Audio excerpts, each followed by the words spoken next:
Assalamualaikum warahmatullahi wabarakatuh. Jumpa lagi di channel Dioseta Story. Apa kabar teman-teman semua? Semoga kalian sehat selalu, panjang umur, bahagia selalu, dan sukses selalu. Dan pada kesempatan kali ini saya akan melanjutkan cerita yang sebelumnya. Cerita yang berjudul Pagelaran Sewu Lelembut bagian ke-6, Gong Pemanggil Arwah. Buat teman-teman yang belum mendengarkan episode sebelumnya, alangkah baiknya mendengarkan terlebih dahulu agar mengerti alur ceritanya. Dan buat kalian yang baru bergabung di channel ini, silahkan klik tombol subscribe dan tombol loncengnya agar kalian tidak ketinggalan cerita terbaru dari kami. Oke, kita langsung saja menuju ke ceritanya.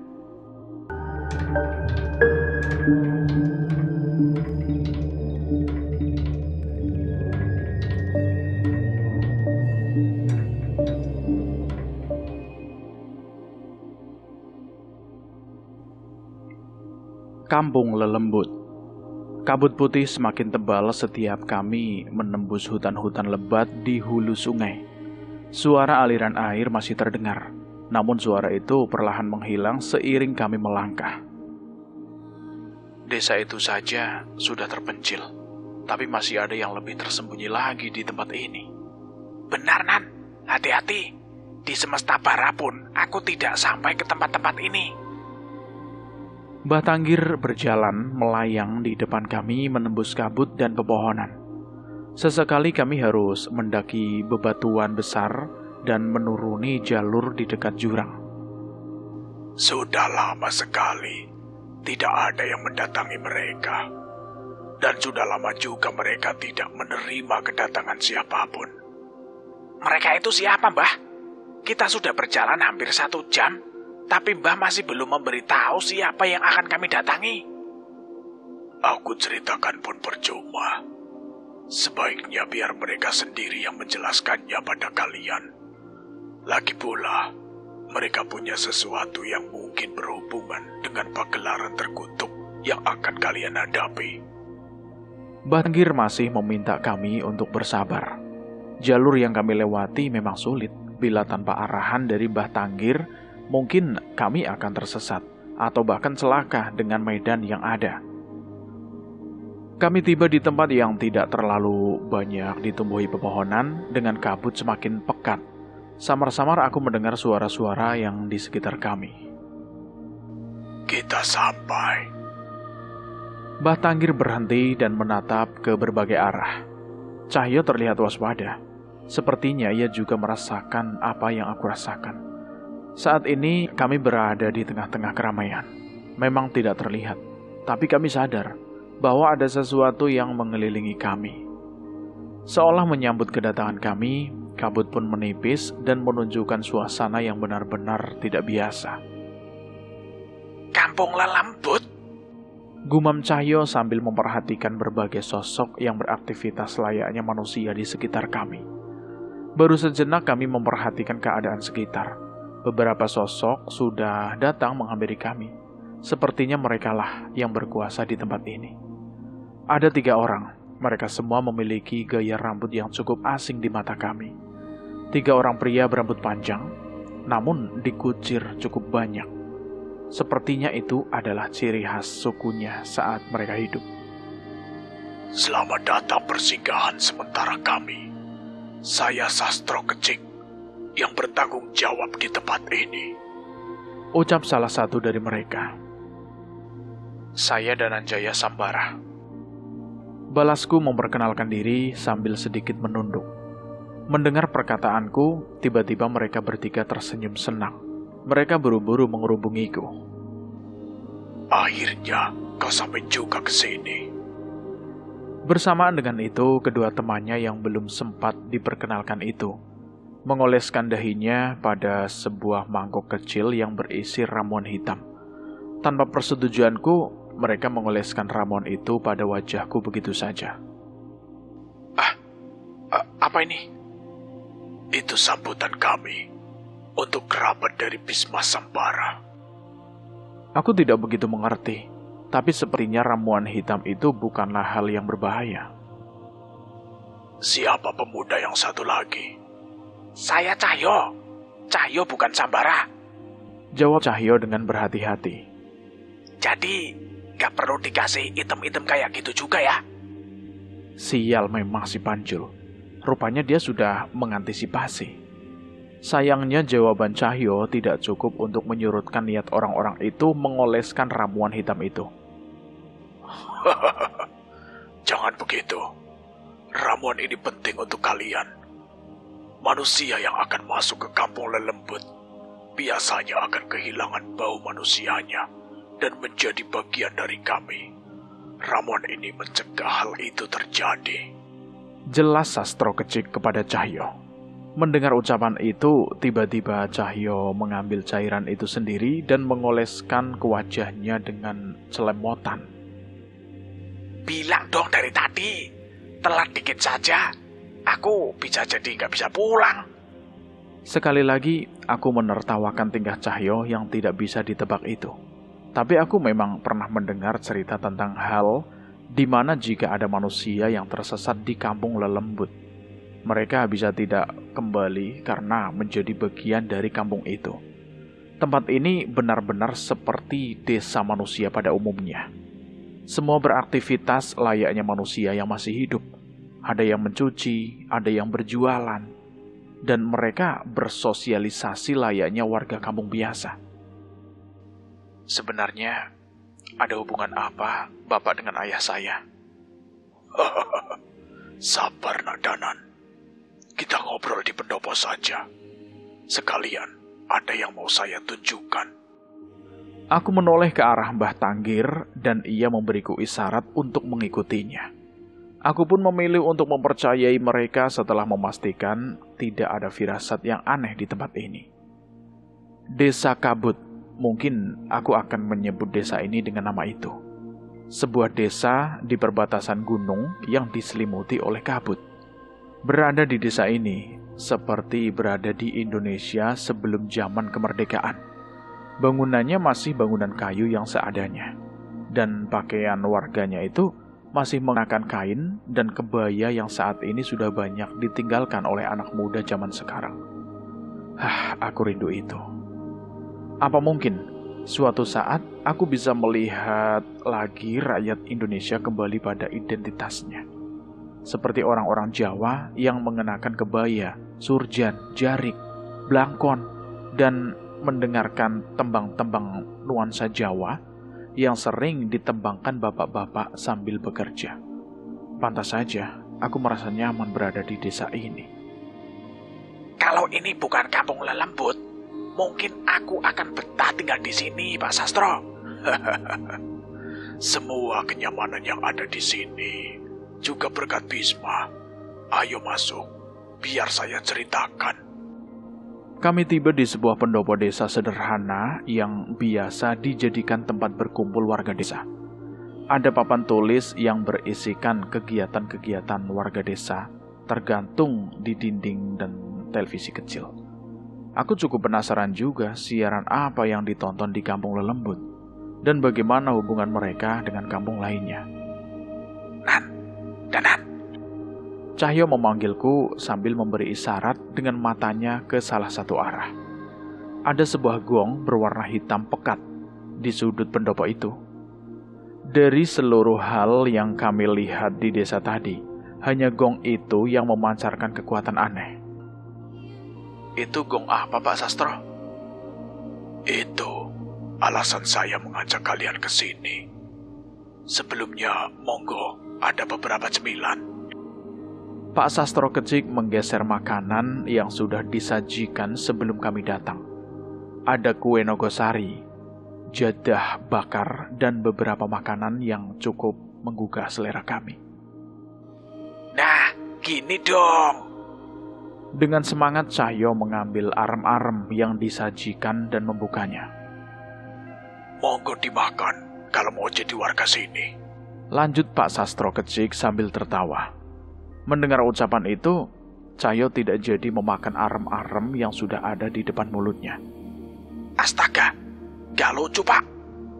Makanya Jul, jangan asal nyosor aja. Maaf, jangan dimasukin ke hati ya. Tapi memang sudah tradisi kami untuk menyajikan suguhan ke tamu yang datang. Jadi, Ini formalitas saja. Ucapnya merujuk kepada suguhan-suguhan di hadapan kami. Pak, saya paham. Tapi tidak dengan Cahyo.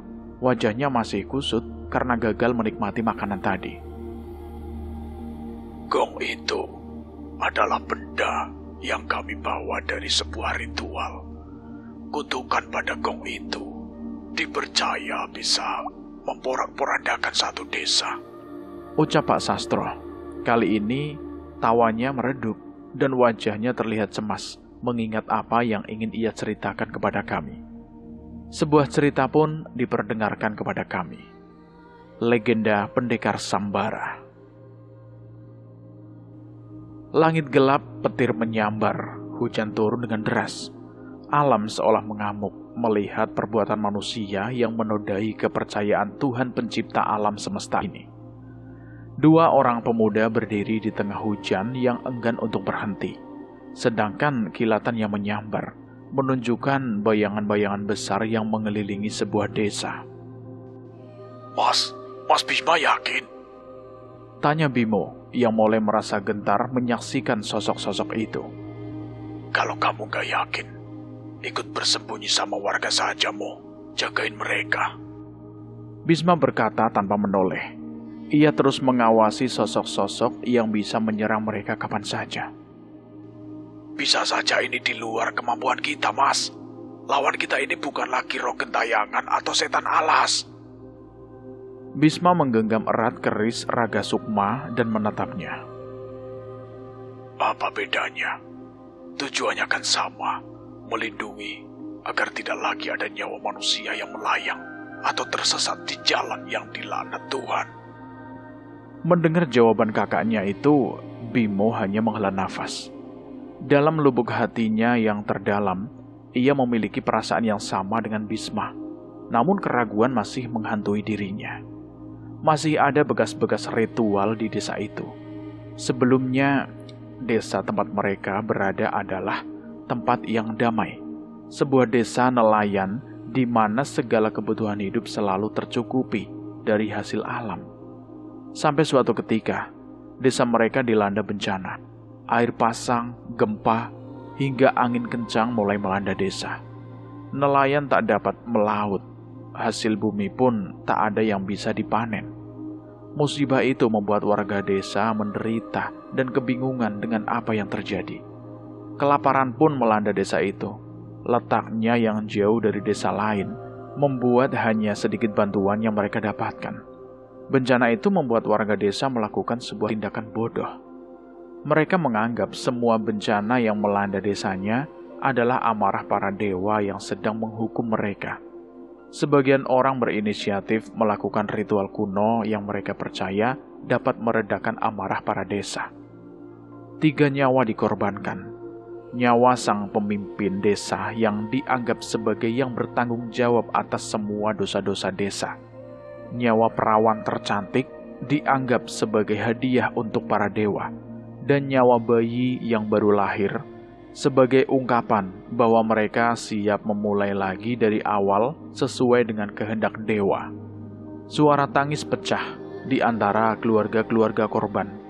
Namun warga yang sudah kesulitan menahan rasa laparnya tidak lagi bisa berpikir dengan sehat. Ritual kuno berumur ratusan tahun yang sudah lama ditinggalkan kini dilakukan kembali. Seorang pemuda diwajibkan untuk berpuasa selama 7 hari. Setiap malam, ia harus menghabiskan waktunya untuk kumkum. Kumkum di sebuah sendang keramat yang berada tak jauh dari desa. Saat sang pemuda sudah dianggap bersih, ia akan dibawa ke tengah desa untuk melakukan ritual. Sang pemuda akan dijadikan wadah untuk utusan para dewa yang akan mengambil persembahannya. Di hadapan warga desa, beberapa sesepuh membacakan mantra secara bersamaan mengelilingi pemuda itu sepanjang hari. Saat hari mulai gelap, sosok yang dimaksud merasuki sang pemuda. Ia sudah tahu apa perannya. Semua terjadi di hadapan seluruh warga desa. Pemuda itu mengakhiri nyawa kepala desa dengan menyembelih lehernya. Darah menetes membasahi tanah desa yang ia perjuangkan selama ini. Setelah memastikan kematian itu, ia menghampiri sang perawan tercantik yang sudah disiapkan untuknya. Di hadapan seluruh warga desa, pemuda itu menyetubuhi sang gadis perawan itu sebagai perantara dewa yang menerima pemberian warga desa. Yang terakhir, pemuda itu memakan hidup-hidup bayi yang dipersembahkan untuk para dewa itu. Suara tangisan bayi memecah keheningan warga yang memandang dengan takut. Sebagai manusia mereka tidak tega, tapi kebodohan mereka membuat semua ini terjadi. Pertumbalan yang mereka lakukan berakibat bencana. Ritual itu memanggil ketiga sosok terkutuk yang terikat dengan warga desa. Warga melihat dengan mata kepalanya sendiri ketiga sosok yang tingginya melebihi pepohonan di desanya. Sebagian warga berlutut mengira ketiga sosok itu adalah dewa yang akan menyelamatkan desanya. Namun ketiga makhluk itu justru menertawakan kebodohan manusia-manusia itu. Sosok itu menghilang begitu saja pada malam itu. Namun warga desa tidak sadar bahwa ketiga makhluk itu sudah menjadi bagian dari desa. Mereka merasuki satu persatu warga sesuka mereka. Tiba-tiba saja ada warga desa yang mati dengan darah yang sudah mengering. Belum lagi ada perempuan-perempuan yang mati mengenaskan tanpa pakaian di hutan-hutan desa. Dan itu semua adalah ulah setan-setan yang muncul karena ritual yang mereka lakukan. Warga desa sadar akan kebodohan mereka. Persembahan kepada dewa yang mereka lakukan malah memanggil 3 iblis kuno yang ingin memangsa seluruh warga desa itu. Tak sedikit orang sakti yang mereka minta tolong untuk mengusir setan itu dari desa. Namun, ikatan perjanjian darah antara warga desa dan setan-setan itu membuat mereka begitu kuat. Setan-setan itu tidak akan berhenti sampai seluruh warga desa mati dan menjadi budak mereka sampai akhir zaman. Sampai perjalanan Bisma dan Bimo membawa mereka sampai desa itu. Mereka menyadari seberapa mengerikannya keadaan di sana. Nyawa tak lagi ada harganya. Sebagian orang lebih memilih mati bunuh diri daripada mati oleh siksaan setan-setan itu. Kelaparan hingga penyakit menular sudah menjangkit di desa yang akhirnya terisolasi. Kini 3 iblis kuno itu sudah ada di hadapan mereka. Di zaman kerajaan dulu, beberapa orang menggunakan jalan pintas untuk mendapatkan kekuatan. Ada 3 nama yang mereka puja untuk mendapatkannya. Sewantra, sang pembawa kematian. Gawantri, sang pemikat. Jurdana, sang wabah. Mereka adalah iblis yang memberi berkat pada manusia-manusia yang haus akan kekuatan, kesaktian, dan pemikat. Ada yang percaya bahwa santet, pelet, dan kutukan berasal dari ketiga iblis itu. Maksudnya, yang kita lawan adalah 3 makhluk itu. Bisma mengangguk. Ia sadar bahwa yang akan ia lawan bukan masalah biasa. Kekuatan ketiga makhluk itu sudah diruat di masa itu. Tapi tak kusangka, mereka-mereka itu masih mengerikan seperti ini. Bisma melihat ketiga makhluk yang merasakan ancaman dari keberadaan mereka berdua. Mas Bisma punya rencana. Lindungi saja tubuhku. Di tengah hujan itu, warga mendengar suara-suara tanpa wujud. Suara teriakan, senjata yang beradu, hingga suara menggeram seperti hewan buas. Mata Bimo terus menatap ke segala arah, mengawasi pertarungan tak masuk akal yang dilakukan kakaknya itu. Tiba-tiba, tubuh Bisma memuntahkan darah. Dengan sigap, Bisma menyelimuti tubuh kakaknya itu dengan ajian pemulih raga yang menjadi keahliannya. Tapi, semua tidak berjalan mulus begitu saja. Di sekelilingnya saat ini sudah bermunculan sosok-sosok roh warga desa yang menjadi korban ketiga setan itu. Mereka yang telah memikat perjanjian dengan setan akan terus menjadi budak setan setelah kematiannya. Kini mereka mengincar Bimo dan tubuh Bisma. Beruntung mereka berdua bukan manusia sembarangan. Di tempat itu, Bimo meruat tanah yang telah ternodai oleh darah warga desa yang ditumbalkan. Ia membelenggu roh-roh warga desa yang menjadi budak ketiga makhluk itu dengan api yang muncul dari mantra yang ia bacakan. Sedangkan Bisma yang kewalahan tak mampu untuk mengalahkan tiga makhluk itu begitu saja. Sebelum kekuatannya habis dan tubuhnya tak mampu bertahan, Bisma menemukan cara. Dalam pertarungannya itu, ia menemukan bahwa desa itu mempunyai 3 benda pusaka yang berasal dari zaman yang sama dengan ketiga setan itu. Sebuah gong, sebuah topeng, dan mahkota kuningan. Dengan bantuan kekuatan keris Raga Sukma, Bisma menyegel ketiga makhluk itu ke dalam ketiga pusaka itu. Sewantra pada sebutan topeng, Gawantri pada gong, dan Jurdana pada mahkota. Bisma hampir saja mati saat melakukan ritual penyegelan itu. Namun Bisma yakin bahwa ketiga makhluk itu tidak akan bangkit lagi kecuali ada kekuatan besar yang mampu menenggelamkan Pulau Jawa yang campur tangan. Setelah Sewantra, Gawantri, dan Jurdana dapat ditaklukkan, desa pun kembali tenang. Gejala alam yang menerpa desa tak lagi terasa mengerikan bila dibanding dengan kutukan ketiga makhluk itu. Sayangnya dosa yang warga desa lakukan harus dipertanggungjawabkan. Mereka terikat dengan setan-setan yang tersegel di ketiga pusaka itu. Walau sudah bertobat semasa hidupnya, setelah mati mereka masih terus bergentayangan hingga ketiga makhluk itu kembali ke neraka. Roh warga desa yang telah mati pun menciptakan kampung mereka di tempat yang paling tenang, di mana mereka tidak tergoda untuk mengganggu manusia, dan mereka tidak dimanfaatkan oleh manusia. Sebuah hutan yang penuh kabut menjadi pilihan mereka.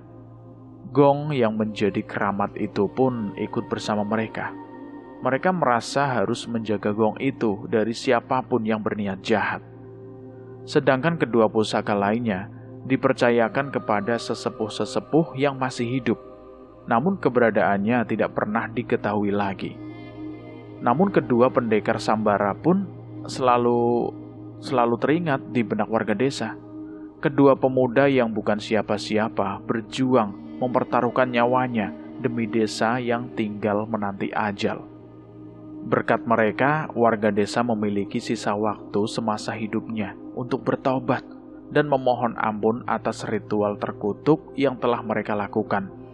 Kini roh mereka hanya tinggal menanti sampai waktunya dosa mereka diampuni dan mereka bisa kembali kepada Sang Pencipta. Wasiat hidup kembali ke sudut pandang Danan. Cerita dari Sastro Kecik sekali lagi membuat aku semakin kagum pada Bapak. Kekuatan menyegel keris Raga Sukma pun aku tidak pernah mengetahuinya. Sebenarnya seberapa jeniuskah Bapak? Kenapa Pak Lek nggak pernah cerita soal ini ya? Cahyo penasaran, terlihat ketertarikan di raut wajahnya. Kalian saja yang mungkin tidak tahu. Sudah beberapa ratus orang yang ditolong oleh kedua orang itu. Kalau sampai kalian tidak tahu, berarti mereka memang memberi pertolongan dengan ikhlas tanpa mengharapkan pujian. Ucap Pak Sastro. Aku setuju dengan perkataan itu. Bapak dan Pak Lek jarang sekali menceritakan tentang orang-orang yang mereka tolong. Biasanya mereka baru bercerita jika ada kasus serupa yang membuat kami kesulitan. Sekarang masalahnya, ketiga pusaka keramat diincar untuk pagelaran Sewu Lelembut. Hal mengerikan akan terjadi jika pusaka-pusaka keramat berkumpul di satu tempat. Maksudnya mereka mengincar gong ini? Sastro Kecik mengangguk. Ia menceritakan bahwa Raden Giri Sangkur sudah menguasai pusaka topeng Sawantra. Topeng itulah yang akan ia gunakan untuk mengumpulkan pengikutnya hingga saat ini. Sedangkan mereka tahu akan ada yang mengambil gong tua yang mereka sembunyikan di balik kabut ini. Tak ada yang bisa menghalangi jika mereka ingin merebut gong ini. Kekuatan gelap yang dimiliki oleh gong ini bagian magnet bagi mereka. Lantas, apa yang harus kami lakukan dengan gong ini? Tidak ada. Aku benar-benar tidak mengerti dengan ucapan Pak Sastro. Kalau memang tidak ada yang bisa kami lakukan, untuk apa kami diajak ke tempat ini? Mengenali kekuatan lawan juga merupakan strategi peperangan.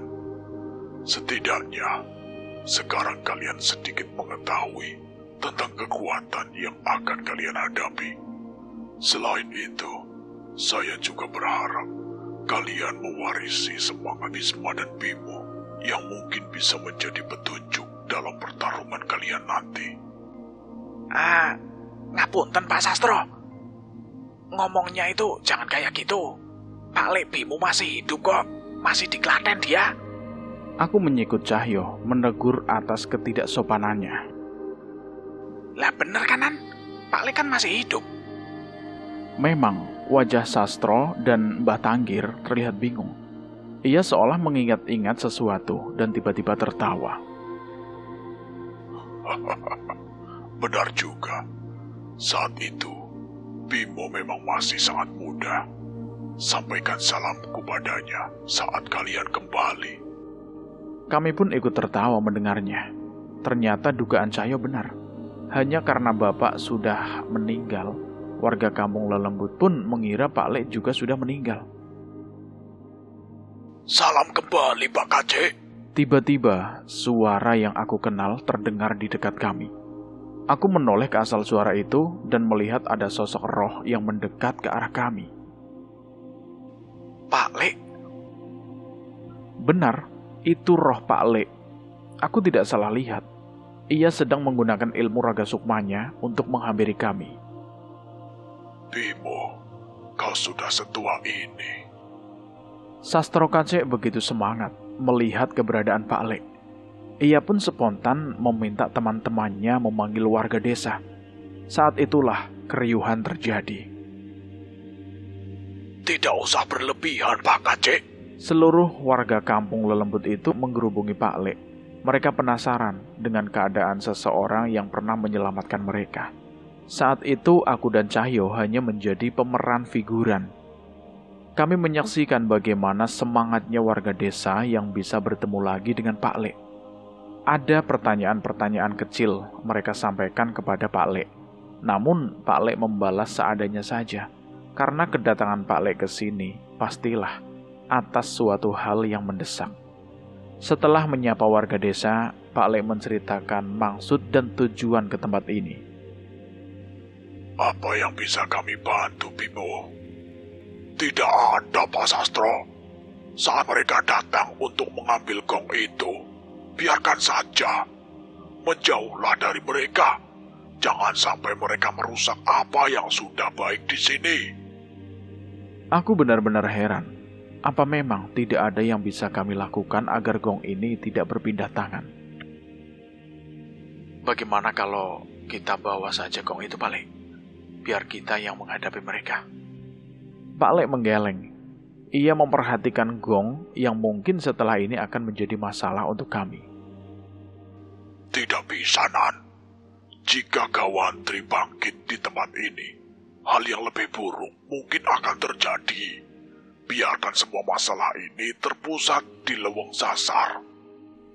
Kali ini aku mengangguk, mengerti. Kami hanya bisa mempercayai rencana Pak Lek. Berarti Pak Lek ada tujuan lain kan? Menemui kami? Wajah Pak Lek terlihat cemas. Ia menyentuh kepalaku dan Cahyo dan menunjukkan sebuah penglihatan. Mas Jagat. Tiba-tiba sebuah penglihatan muncul di kepalaku. Terlihat Mas Jagat berada di sebuah padepokan. Tubuhnya dipasung bersama beberapa orang yang berpenampilan seperti dukun. Wajahnya penuh dengan luka. Pak Lek, apa yang terjadi sama Mas Jagat? Mereka tertangkap, Jul. Lalu Arsa bersama Mas Jagat kan? Pak Lek menggeleng dengan wajah penuh kekhawatiran. Pak Lek masih belum menemukan jejak Arsa. Mendengar jawaban itu, Aku dan Cahyo segera berdiri. Maaf Pak Sastro, sepertinya kami harus pamit lebih cepat. Teman-teman kami membutuhkan bantuan kami. Sastro Kecik mengangguk mengerti. Ia mempersilahkan kami untuk pergi. Namun sebelum kami berangkat, ia membawakan kami sebuah kendi kecil yang berisikan ramuan hitam. Bawalah, mungkin kelak akan berguna untuk kalian. Itu adalah ramuan yang dioleskan pada wajah kami tadi. Aku pun punya firasat bahwa suatu saat ramuan ini akan berguna untuk kami. Terima kasih Pak. Saat semua selesai, saya akan mampir ke sini lagi. Kami pun pergi meninggalkan desa, dan di belakang kami, Pak Sastro Kecik dan warga desa berkumpul mengantar kepergian kami. Secara perlahan desa itu pun kembali tertutup kabut.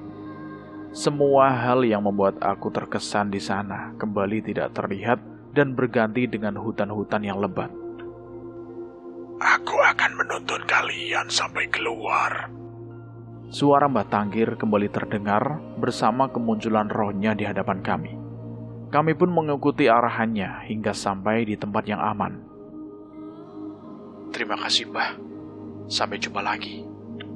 Datanglah kapanpun kalian mau. Saya punya firasat bahwa kita akan bertemu lagi dalam waktu dekat. Balas Mbah Tanggir. Kami pun meninggalkan hutan yang merupakan jalan masuk menuju desa Tumbal yang sudah ditinggalkan oleh warganya itu.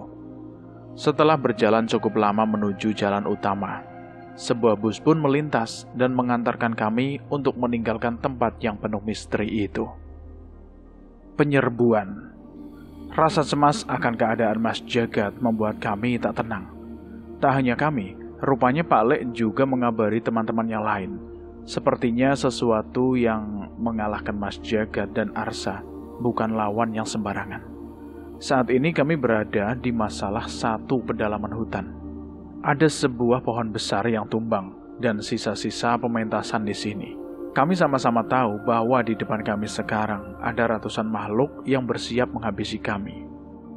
Setelah melewati sungai itu, nyawa kita berada dalam pertaruhan. Kami mengerti, Pak Lek. Hati-hati, kita tidak tahu jebakan apa yang mereka persiapkan untuk kita. Aku dan Pak Lek sudah menggenggam keris pusaka masing-masing. Sedangkan Cahyo sudah bersama Kliwon. Kami tidak bisa setengah-setengah dalam pertarungan ini. Tepat saat melewati sungai, kami segera berlari menuju sebuah bangunan tua yang ditunjukkan oleh Pak Lek. Ia sudah mencari tahu keberadaan Jagat dengan ilmu raga sukmanya. Ada yang menanti kami di sana, sebuah keris pusaka yang sudah bersabar cukup lama untuk misi ini, keris Dasa Sukma. Ayo Dirga! Aku berteriak pada sebuah keris yang telah dirasuki oleh Sukma Dirga. Aku mengambilnya dan melemparkannya sekuat tenaga ke arah langit. Darah, tumpahkan darah kalian di sini. Aku yakin ini masih alam manusia. Namun keberadaan makhluk-makhluk berwajah pucat dan roh yang bergentayangan membuat seolah kami berada di alam mereka. Setelah melewati sosok kampung lelembut yang begitu nyaman, sekarang kami malah dihadapkan dengan desa yang dipenuhi oleh setan-setan mengerikan ini. Minggir! Dengan kekuatan Wanasura, Cahyo menghantamkan serangannya ke tanah, hingga setan-setan itu tercerai-berai. Sayangnya, tak satu pun dari mereka berniat untuk mundur. Mereka terus bangkit walau tubuhnya terus hancur. Darah kalian akan menyempurnakan kami. Seketika wajah wanita setengah tengkorak sudah melayang di hadapanku. Tanpa berbasa-basi, aku menancapkan keris raga sukma ke lubang matanya dan menghancurkannya. Sementara itu keris Dirga sudah melayang menembus seluruh makhluk yang mencoba menghalangi kami itu. Tidak ada satupun dari kami yang membuang-buang waktu. Api hitam Pak Lek juga sudah menyala membakar puluhan makhluk-makhluk itu, hingga suara rintihan kesakitan memekakan telinga kami. Terlalu mengerikan. Mereka adalah korban-korban dari pagelaran Sewu Lelembut ratusan tahun yang lalu. Mereka semua? Mereka jadi setan sampai saat ini? Cahyo terdengar tidak percaya.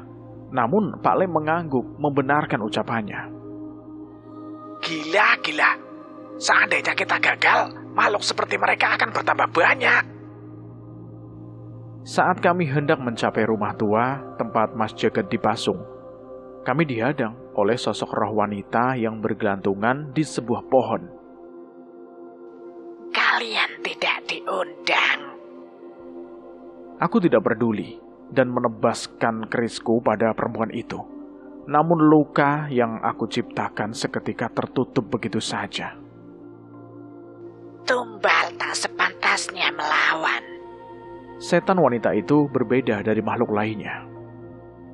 Danan, Cahyo, jauhi setan wanita itu. Itu Mas Jagat. Dari dalam bangunan terdengar suara Mas Jagat yang berteriak sekuat tenaga dari dalam sana. Ia memperingatkan kami akan setan perempuan itu. Aku mengawasi setan itu, dan makhluk itu justru tersenyum dengan lebar dengan mulutnya yang robek. Makhluk itu terjatuh dan merayap mengincar kami. Ada 2 tangan lain yang tumbuh dari tubuhnya, dan ekor ular muncul dari bagian bawah tubuhnya. Danan, menyingkir Danan. Cahyo menarik tubuhku, dan tanpa sadar sudah diincar dengan ekor perempuan itu. Aku selamat, namun setan itu merangkak dengan cepat dan sudah ada di hadapanku. Minggir! Cahyo mengangkat tubuh makhluk itu dan melemparkannya jauh-jauh. Anehnya makhluk itu dengan cepat bisa merangkak dan tiba di dekat kami lagi. Keempat tangan mengerikan itu terus berusaha meraih tubuhku. Aku menghindar sekaligus menggunakan keris raga sukmaku untuk bertahan. Bau busuk dari setan itu semakin lama semakin menggangguku. Mas, jangan jauh-jauh. Dalam sekejap, tiba-tiba wajah dan suara setan itu berubah menjadi Naya. Naya. Aku terhenti sejenak, dan saat itulah tangan setan itu berhasil mencengkram wajahku. Bisa mati di hadapan orang yang kau sayangi adalah kebahagiaan, bukan? Itu benar-benar wajah Naya, tanpa perbedaan sedikit pun. Aku lengah dan tidak mampu menggerakkan seluruh tubuhku. Ketiga tangan setan itu menahan tangan dan buku. Sial, aku lengah. Mas, mati sekarang saja ya. Naya benci Mas Danan. Ucapan itu menusuk jantungku. Padahal aku tahu itu adalah ucapan dari sosok setan. Entah mengapa itu terasa begitu nyata dan begitu menyakitkan. Aku ingin mati saja. Api merah menyala di hadapan wajahku. Makhluk itu tiba-tiba terbakar begitu saja. Aku menyadari bahwa ini adalah perbuatan Pak Le. Panas. Mas Danan, tolong, Mas Danan. Suara Naya, wajah Naya, dia kesakitan. Tanpa sadar aku melangkah mencoba meraih makhluk itu. Plak! Jangan goblok kamu! Tiba-tiba Cahyo memukul kepalaku sekuat tenaga hingga hampir aku terjatuh.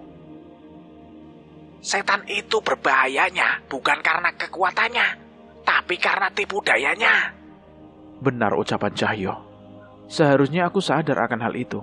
Namun entah mengapa aku tidak bisa melawan perasaan ini. Ayo Pak Le!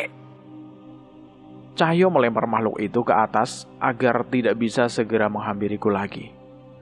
Sementara Pak Le menyalakan geni baraloka yang sudah bersiap menghanguskan setan perempuan itu tepat saat ia terjatuh. Musnah kau makhluk biadab! Saat makhluk itu mulai terjatuh, tiba-tiba makhluk itu mulai tersenyum dan menatap ke arah Pak Le. Bapak. Seketika wajah Pak Le berubah pucat. Pak Le ragu dan geni baralokanya padam begitu saja. Bapak. Rencana makhluk itu berhasil. Ia jatuh ke tanah dengan selamat. Namun kali ini ia tidak menyerang kami. Ia merangkak dengan cepat pergi menjauhi kami begitu saja. Makhluk itu melarikan diri. Pak Le, Apa yang terjadi? Pak Lek jatuh berlutut dengan air mata yang menetes. Aku penasaran, wajah seperti apa yang ditunjukkan makhluk itu kepada Pak Lek. Mengapa ia memanggilnya Bapak? Jangan tanya macam-macam ke Pak Lek, ucap Cahyo memperingatkanku. Aku mengangguk, mengerti. Kami tidak ingin membuka luka lama Pak Lek yang membuatnya terpuruk hingga seperti ini. Sementara kami sibuk melawan makhluk itu, rupanya Dirga dalam wujud keris Dasa Sukma sudah berhasil melumpuhkan setan-setan di sekitar bangunan itu. Cepat Mas, sebelum mereka bangkit lagi. Dirga berteriak melalui sukmanya. Kami pun bergegas memasuki bangunan itu dan memasuki beberapa ruangan yang tak berbentuk. Pak Lek yang masih terguncang berusaha mengingat keberadaan jagat saat ia menemukan dalam wujud sukma. Di sana, ucap Pak Lek menunjuk ke sebuah ruangan yang paling belakang. Pak Lek benar, di sana ada beberapa orang yang dipasung. Mas Jagat! Cahyo segera menolong Mas Jagat dengan membuka pasung di tubuhnya. Tubuh Mas Jagat lemas, bahkan untuk berdiri saja ia kesulitan. ini Jagat, minum ini. Pak Lek memberikan air yang sudah didoakan pada Mas Jagat. Mas Jagat berhasil mendapatkan kesadarannya kembali, tapi itu saja belum cukup. Pak Lek menggunakan kesaktian keris Sukma Geni dengan meneteskan darahnya pada bilah putihnya. Tetesan api itu jatuh pada tubuh Mas Jagat dan menutup luka-lukanya. Terima kasih Pak Lek, terima kasih. Aku lega melihat Mas Jagat kembali pulih. Namun, aku sadar tidak semua luka di tubuh Mas Jagat itu tertutup. Tak apa yang sudah ia hadapi sampai luka yang begitu parah bersarang di tubuhnya. Kita tolong mereka juga Pak Lek. Mereka siapa, Mas? Dukun, orang pintar, ulama. Entah mereka adalah orang-orang yang mencoba menggagalkan rencana Raden Giri Sangkur. Tumbal orang sakti sangat dinanti di pagelaran itu. Aku menatap wajah mereka satu persatu. Sebagian dari mereka tidak sadarkan diri. Mas Jagat meminumkan air doa dari Pak Lek pada orang-orang itu hingga mereka tersadar. Apa mereka tidak sadar? Semengerikan apa sosok yang mereka hadapi? Memang hanya kalian saja, orang-orang bodoh di tanah ini. Tiba-tiba suara seorang kakek terdengar dari sudut ruangan. Kami menoleh, dan di sana terlihat seorang kakek dengan tubuh yang begitu kurus. Wajahnya terlihat begitu mengerikan dengan kedua matanya yang dijahit. Kakek siapa? Orang bodoh, sama seperti kalian. Dengan keadaannya yang seperti ini, kakek itu masih tertawa. Tak ada banyak waktu. Gelaran akan segera dimulai, ucap Mas Jagat. Kami ingin segera pergi, tapi setan-setan di luar tadi sudah mengepung bangunan ini. Tidak mungkin kami meninggalkan orang-orang ini. Bahkan jika membawa mereka dengan ilmu lintas alam Mas Jagat, mereka akan mati lebih dulu di alam lain. Kalian pergi saja. Biar aku yang mengurus orang-orang ini dan membereskan mereka, ucap sang kakek dengan mata yang terjahit itu. Apa, Kek? Kakek jangan bercanda, Kek. Kakek itu merespon Cahyo dengan melepehkan sesuatu dari mulutnya ke arah Cahyo. Dengan sigap, Cahyo menahan dengan tangannya, dan tangan Cahyo terluka. Kakek sia. bawa benda itu. Kakek itu tak membiarkan Cahyo berbicara. Namun dari luka yang diterima Cahyo, kami jadi sadar bahwa kakek itu mungkin benar-benar punya kemampuan untuk menyelamatkan mereka. Bawa benda itu dan pergi dari sini. Cepat. Baiklah kalau begitu, Kek. Saya titip mereka. Balas Mas Jagat yang saat itu juga membaca sebuah ajian yang membuat salah satu sudut ruangan dipenuhi kabut. Di tangannya sudah tergenggam keris Dasa Sukma yang sudah dirasuki Sukma Dirga. Ternyata orang-orang seperti kalian kalian masih ada di tanah ini. Tawa kakek itu menghantar kepergian kami. Saat perasaanku benar-benar tidak menentu, seolah sesuatu yang sangat buruk sudah menanti kami di sana. Kami mengikuti Mas Jagat berlari melintasi kabut yang semakin menghitam. Pohon tandus, bukit kering, hingga suara rintihan yang mengerikan mengiringi perjalanan kami melintasi alam yang dipilih oleh Mas Jagat. Persiapkan semuanya. Kabut pekat pun menyelimuti kami. Suara gending yang mengalun dengan meriah menyambut kedatangan kami di sebuah hutan yang begitu kelam, leuweung sasar. Kami tiba di hutan ini sekali lagi. Ini pemandangan yang tidak masuk akal. Sebuah pagelaran sudah menanti di depan mata. Hutan yang sebelumnya sepi, kini dipenuhi makhluk-makhluk yang mengerikan. Kami berada di antara setan-setan yang melayang-layang, pocong yang berada di setiap sudut pohon, hingga sosok raksasa yang menyaksikan dari balik pepohonan. Sialnya, tidak hanya setan-setan saja yang menanti pagelaran Sewu Lelembut. Ada kumpulan-kumpulan manusia yang menyaksikan pementasan terkutuk itu. Mereka adalah pemuja setan-setan yang terlihat dalam pagelaran ini. Orang-orang bodoh yang mengharapkan kenikmatan duniawi sejenak dengan pengorbanan segalanya. Danan, Cahyo. Terdengar suara seseorang yang aku kenal dari salah satu sisi hutan. Itu adalah Budi. Gama, Budi, bagaimana kalian bisa ada di sini? Gama memberi salam pada Pak Le dan yang lain sebelum menjawab pertanyaanku. Kami mengejar seseorang, dan saat tiba kami disuguhkan pemandangan semengerikan ini. Jelas Gama kepadaku.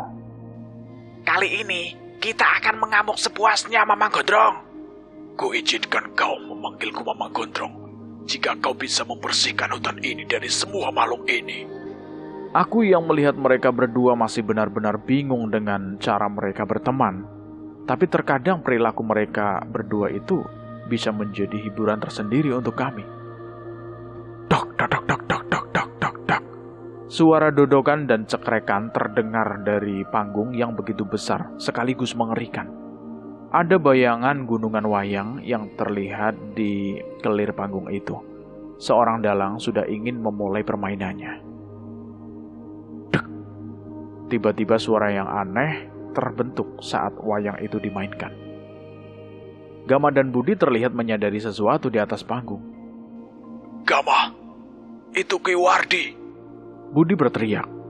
Gama menyadari keberadaan sosok yang mendampingi sang dalang di atas panggung itu. Dan dalang itu terlihat tidak asing. Danan, itu Arsanan. Teriak Cahyo yang menyadari siapa dalang yang memimpin pagelaran Sewu Lelembut itu.